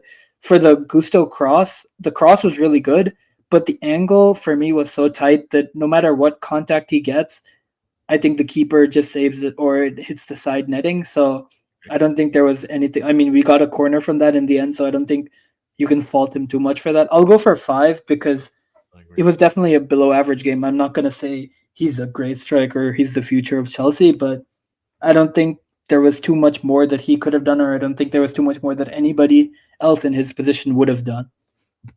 I agree. I would have also given him a 5, and that overall leaves us at a 4.3, which we round up to a 4.5. So there you go. That is the starters done. Like I say, I still need to go run to the shop soon, so we'll get through these subs quickly. First sub we made was Armando Broja getting subbed or replaced by Mudryk again. Again, Broja wasn't good, fair dues, but why would you then put Palmer up front? That's not going to make it fucking better, is it? And it didn't, by the way. What did work, though, was Mudryk coming on. I thought Mudryk looked very bright off the bench. Boys, do you agree? Adash, what would you rate Mudryk just quickly without going into too much detail? Yeah, completely agree. I think he was very energetic, very bright when he came on. He actually took defenders on, unlike Sterling on the other side. And so, I mean, if we're giving him a rating with the star, I'll give him a 7 star, maybe. I would agree with that. Aaron, would you agree with that as a sub rating from Noni Madueke today? Yeah, relatively good cameo. I would have liked to have seen it slightly earlier. But even then, I do think there was points where like some of his passing was just a little bit frustrating at times. But it was positive to see him getting on the ball and running forward and trying to take people on. There you go. We move on to the next sub, which was Ben Chilwell coming on for Raheem Sterling. I don't really think there's much of a rating to give him, so let's just give him an NA. But great that he's back, in my opinion. The problem is just if he's not going to play at left back, then it's a waste. And then, like I said already a few times this stream, it's almost a negative because all it will mean is Sterling starts, Chilwell comes on, maybe the other way around, and Mudryk never plays again. That's what it feels like anyway. Can we just quickly talk about this? How mental this is that Pochettino keeps on doing this with Chilwell. Like, it's insane that he keeps what makes it even more ridiculous is that if this is somewhere that he had it in mind, I want to have my left winger pretty much as a left wing back. The fact that he then had Martin and never used him is even more ridiculous. You know what I mean? Like, if this is like, okay, I kind of want my left winger to be a bit like a left wing back, so it's almost like a bit of a three to build, and the right back is the right wing back. As much as I maybe disagree with it, I almost get it. But he's not doing that. Chilwell is too high to be a left mid, or a left wing back. He's a left winger when he does play it. It was also clearly the case until Gilchrist came on today as well. But you had Martin. So why? What is your feeble or your fetish with what you're doing here? Like, it's mind-boggling. And you look like a manager that's won his manager's license in the lottery and has not understood how football works. It blows my mind how bad someone can be at managing. Like, you ruin a young player's confidence in Mudryk to play a left back at left wing where he's not going to look good, and you'll have the whole fan base on his case again, like he did at the beginning of the season. Like, you've had people think Chilwell is shit as a player because you've played him out of position. Chilwell hasn't played as a left back while being fully fit in 2 years, and people talk about he's not good. We don't know if he's good or not. He's not played fit in his actual position in 2 years, man. Like, and Poch is making this happen. It's outrageous. It's pissing me off so hard, man. Like, I said this yesterday. I'm not one to call for managers' heads. I didn't do it for Sarri. We can go back. I obviously didn't do it for bloody Jose or like Conte a little bit because he just kind of criticized the club and went against the club towards the end. So that's maybe a slightly different situation. But I didn't for Sarri. I didn't for Tuchel. I didn't even for Poch. I didn't. But my God, Poch needs to go. And the sooner the better, in my opinion. I don't even care. I know it's not great to sack another manager, but it's much worse to keep Poch. And every day he stays longer is a day worse for the club, in my opinion. But there you go. I mean, Aaron, just quickly on this whole that Chilwell plays a left wing. What is he doing, man? He's fucking clueless, honestly. The fact that you have a natural left winger on the bench and you choose to bring on a left back to play left wing. And as I said earlier, the left back goes down injured. You're playing a centre back in the left back's position. The left back comes back, but you still play the centre back there and put the left back at left wing. Like, just make it make sense. It's so ridiculous. Like, it's so infuriating as well because it's like Mudryk. Yes, he's raw. Yes, he's not always the best, but giving him the opportunity, giving him that game time to come on, get some minutes under his belt, and try and give him that confidence to go forward and perform better. You're not giving him anything. He's an unused sub, and you played a left back in his position. Like, it is ridiculous, honestly.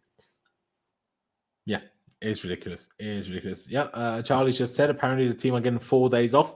To be honest, I don't mind. We have 10 days until the next game. With Poch in training, he's just going to make them worse anyway. So the more days off they have, the bigger the likelihood of us winning the next game. So further away they are from Poch. Yeah, exactly. But yeah, Adash, quickly, your thoughts on this whole Chilwell left wing permanently situation, or constantly, I should say. Yeah, I can't stand it. The only thing is hopefully it's not permanent because Poch is gone sooner rather than later. But I don't know. I feel like it's just tiring. At the beginning of the season, we had this phase, and then he got injured, unfortunately. He got injured, unfortunately, obviously. But then at least we started playing left wingers there, and then now he's back to this same old charade. But I don't know. I'm hoping that he comes to his senses and actually plays the players. Now he actually has the ability to play those players where they're supposed to be played, but he's probably not going to do that because he's a twat. There you go. Okay, sorry, you sent this already. Fair enough. I was just read your message. There you go. Yeah, it's just mental. Just stop doing it, please, for the love of God. But yeah, we had 2 more subs, and that was Alfie Gilchrist coming on for Malagusto at the very end. We'll bring up Gilchrist's stats in a second. What was the other sub? Carney Chukwuemeka, did he come on for? For Cole Palmer, of course. So big up for Carney coming back. Obviously, they're not getting a rating. They weren't on the pitch anywhere near it long enough. They came on literally in 90 plus 2 or 90 plus 3. No. Poch, why are you making the ratings? Gilchrist can get a rating. I'm not sure if we'll give him a rating, but we'll certainly mention his stats because it needs to be mentioned. How can you? I'm giving him a rating. All right. We're giving him a rating. Sorry. He's getting a 10, okay? He's getting a 10 because look at this. I'm giving him a 15. And both of those were clearances. That is a 10. He's literally our Lord and Savior. He's our new Johnny Mikel. You bring him on, we see out a game. Here's a stat. Chelsea have never conceded a goal while Alfie Gilchrist was on the pitch, mind you, right? Like, my favorite player. What a Do you remember when that was a stat for who was it? Was it Trevor Chalobah at one point where it was like we've never lost the game? I think, while he started. Yeah. It was not conceded, but yeah. That's the new stat. We'll run it for Gilchrist. Absolutely. What a guy. I mean, Aaron, you sent this to me. You noticed it. Speak what you want to speak. This guy is just an absolute shithouse, isn't he? How can you come onto the pitch, touch the ball twice, and both of them are just lumping it up the pitch? That is some proper Brexit ball. I love that from him, especially the skinhead trim as well. Just the right buzz cut, and just puts his body on the line, puts his head wherever, lump it long. Love that shit from him. That's a 10 straight. That's my guy. I want to see more of him. Yeah, I do, and I honestly want to see him play at centre back so I can make a judgment on whether I think is he too small, both in height but more so in frame for centre back, or do I not think that I need to see him there to really. He looks like a dog, like he's got that dog in him. Do you know what I mean? Like he's got literally. And hey, now realistically, in the next 12 to 18 months, our ownership will sell him for pure profit. But hey, at least we have 12 and 18 months, and we can hopefully enjoy him some, on the pitch a little bit. I mean, there's also a good chance he just gets loaned out next summer, but that's again a different story. But yeah, shall we quickly? Because again, I need to head off soon. What? My cat, stop. Can you stop doing this, please, mate? Can we finish it off with a rating for Pochettino? I'll put him below Petrovic. Why not? And I'll let you go first, Adash. What would you give Pochettino Day like today? We won, so you can't be too harsh, but it wasn't great, was it? Well, I'm going to give him an NA because something happened and we don't know what. And without all the facts, I can't give him a rating. Honestly, we did win today, but I don't know how much of that was down to Pochettino. Let's just assume that our midfield being better was all down to him. We'll give him the benefit of the doubt for today. In that case, I think he gets. That was unrealistic. Yeah, let's be optimistic. We know he's not getting sacked, so let's just kind of go with the wave of positivity. I'll give him a 6. I felt like no. As I said that. A 6 for Pochettino doesn't sound right. I'll give him a 5 because his in-game management once again just completely let us down. Made no sense. Honestly, I lost my shit when I saw Palmer going to center forward at the end of the game. I was like, "What are you doing?" Because let's not forget, this is the guy who plays who plays a center back at left back for the sake of height and sold one of our other left backs because he wasn't tall enough. And then you take off somebody who's actually decent in the air and put somebody else shorter there at false 9, and I just didn't understand it at all. Again, starting Sterling ahead of Mudryk, something else, but overall, I think it could have been worse from him, is what I'll say, which is sad. It is. Oh, Chilwell at left wing. Okay, sorry, I'm giving him a 3. I completely forgot about that. I'm giving him a 3. Fair, dude. Because this is one last thing I wanted to touch on. Like, I felt we had the game pretty well under control. Obviously, there was moments where Fulham tried to go forward in the first half, but I only felt that it kind of became a bit of a shit show at the very end. Almost like Luton away. Now, obviously, this is not all Poch's fault, and a lot of that does come from the team just probably also shitting themselves about bottling it and then getting more criticism and sliding further down the table and whatever else. But I felt we really just kind of lost control of the game honestly, and this is not Chilwell's fault, but as soon as he brought Chilwell on for Sterling, because we then didn't have an attacking outlet anymore except Mudryk on the right. And it just, like, I don't understand why he keeps doing this. The amount of times Pochettino makes substitutions and it makes us lose control of the game. Sometimes he then makes more substitutions and fixes it again, but more often than not, we just then need to try and see it out and just hope and pray it doesn't destroy everything.